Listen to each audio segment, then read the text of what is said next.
The Renaissance. A time of beauty, grace, and light, or so we've been told. We imagine marble statues standing in proud silence, vibrant paintings filled with gods and heroes, and minds bursting with ideas that would shape the modern world. A glorious rebirth, they say. But what if I told you that the light of the Renaissance cast shadows far darker than we imagine? You see, behind every masterpiece of this era, behind every stroke of genius that now graces our museums and history books, lies a world of whispers and intrigue, of ambition and manipulation. The Medici, the Borgias, the Sforzas, names that seem to gleam with wealth and power, wielded influence not just over palaces and courts, but over the very artists, scientists, and thinkers who defined this golden age. Let me take you to Florence. Yes, Florence. The heart of the Renaissance, where ideas sparked like wildfire, where men spoke of freedom and beauty. But behind its walls, Florence was also a city where art and power mingled, where patronage became a gilded cage for those who dared to dream. The Medici. The very name seems to echo through time, doesn't it? The Medici were no mere family. They were a dynasty, a force that wove its way into every corner of Florentine life. Bankers, yes, but far more than that. These were the people who shaped the Renaissance, not only with their coin, but with their iron will. Lorenzo de' Medici, or Lorenzo the Magnificent, as he was called, knew that beauty could serve a purpose, that art was a means to power, an instrument to build his own legend. Lorenzo, a man with a mind as sharp as any artist's chisel, as keen as a scholar's quill. He loved beauty, yes, but he loved control even more. Lorenzo gathered the greatest minds of his time, Michelangelo, Leonardo da Vinci, drawing them into his sphere of influence like a spider spinning a web. Each artist, each thinker, each scientist was carefully chosen, their work bending under the weight of Lorenzo's expectations. Imagine, if you will, Michelangelo as a young man, carving marble in the shadow of Medici power, each strike of his chisel echoing through his mind, reminding him of the price of Medici gold. And it wasn't only the Medici. Across Italy, patrons held a similar grip over those they funded. They dangled fame and fortune like a carrot on a stick, but the price was steep. Every line drawn, every sculpture completed, was done with a silent agreement, a quiet surrender to the desires of those who funded their dreams. For Leonardo, who sought the mysteries of nature, and Michelangelo, who yearned to capture the human soul in stone, it was a compromise. A delicate, dangerous dance between inspiration and expectation, but let's not get ahead of ourselves. For now, let's return to Florence, where the weight of Medici patronage could be felt in every corner of the city. Florence was a jewel, a stage where wealth and influence danced hand in hand with art and science. But beneath the surface, it was a city ruled by secrets, by whispered conversations in candlelit rooms, by silent agreements inked in the shadows. It was a place where artists became pawns, their work twisted by the demands of those who wielded power. Think about it. An artist, a creator, someone who dreams of capturing beauty, forced to bow to the will of a patron who sees them as a tool, a means to an end. It's as though these patrons saw their artists as puppets, pulling strings behind closed doors, shaping the art to reflect their own desires, their own agendas. The grandeur of a marble statue, the divinity of a fresco, wasn't just art. It was a statement, a proclamation of power. Imagine Michelangelo chiseling away at marble, carving his vision from the stone. To us, he's a genius, a visionary. But to Lorenzo and his ilk, he was a tool, an instrument to be used. The Medici would commission grand works, yes, but only if it served their ambition.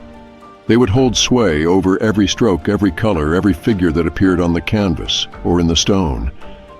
And so, the artists became shadows of themselves, their vision clouded by the ever-present weight of their patron's will. These men, these artists and thinkers, were not free. They lived in gilded cages, their work chained to the whims of those who held the purse strings. But they persevered, bending, sometimes breaking, under the weight of it all. And still, they created. They created not for themselves, not out of freedom, but out of necessity, out of survival.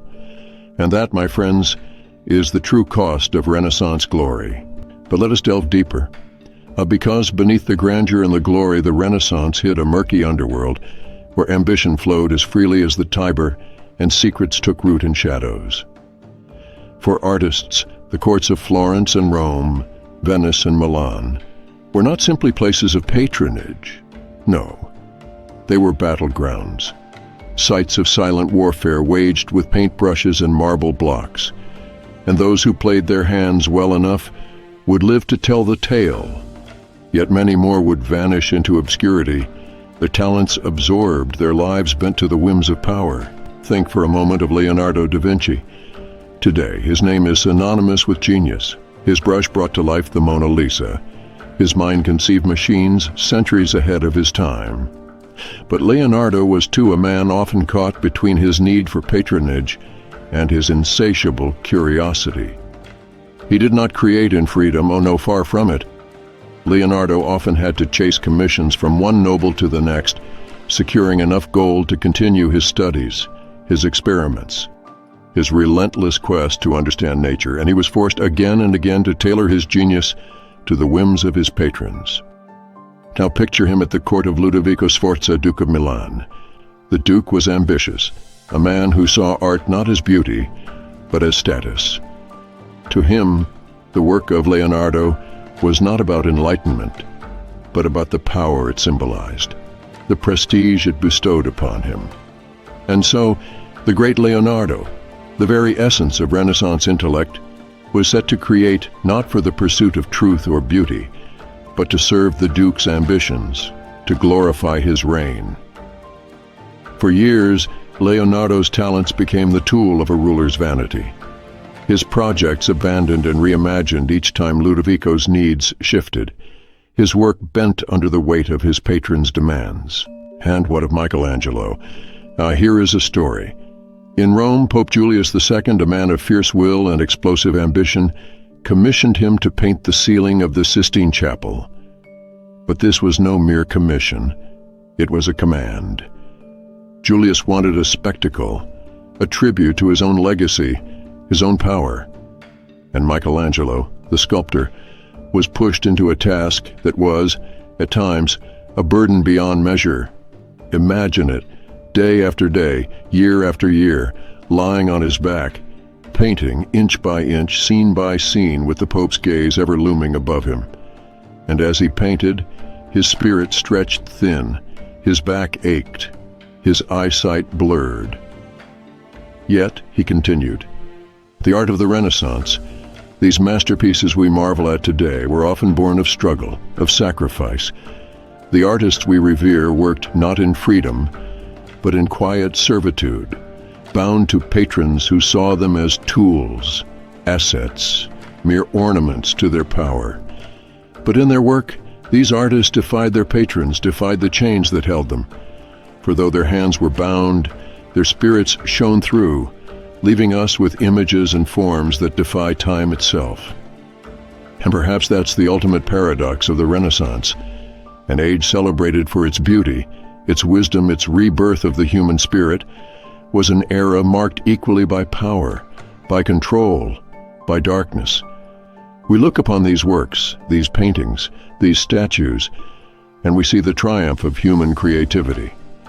But beneath each brushstroke, beneath each chisel mark, lies a story of survival, of artists grappling with the weight of expectation, with the relentless demands of those who held their fate. So, my friends, when you next stand before a Renaissance masterpiece, remember this. Beauty was not born of freedom alone. It came from struggle, from defiance, from artists who, against all odds, carved their visions into history.